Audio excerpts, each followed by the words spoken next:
Praise lord. యేసుక్రీస్తు నామములో మీ శుభములు తెలియజేస్తున్నాం. ప్రభు మహిమలో మన అక్కర్లని తీర్చునుగాక. ఆమేన్. మనం ఎప్పుడు కూడా పీస్ఫుల్గా ఉండాలి, సమాధానంగా ఉండాలి, ఆహ్లాదంగా సంతోషంగా ఉండాలని ప్రతి మనిషి కోరుకుంటాడు. తర్వాత తనకిష్టమైన మనుషులు బాగుండాలి, తనకిష్టమైన వారు ఉన్నతంగా ఉండాలని ప్రతి మనిషి కోరుకుంటాడు.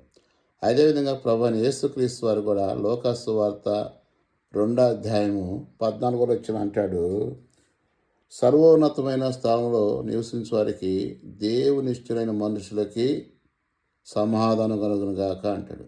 అంటే అనేకులకు ఇష్టలుగా ఉండాలని ప్రయత్నం చేస్తాం, కానీ దేవునికి ఇష్టలుగా ఉంటే మనకి సమాధానం వస్తుంది.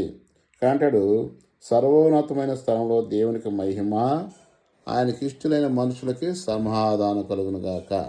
ఈ దినాన మనందరికీ సమాధానం కలగాలంటే ప్రభువైన యేసుక్రీస్తు ఇష్టలుగా ఉండాలంటే ఆయన మన హృదయంలో చేర్చుకోవాలి. మాటలు దీవించుగాక. ఆమేన్.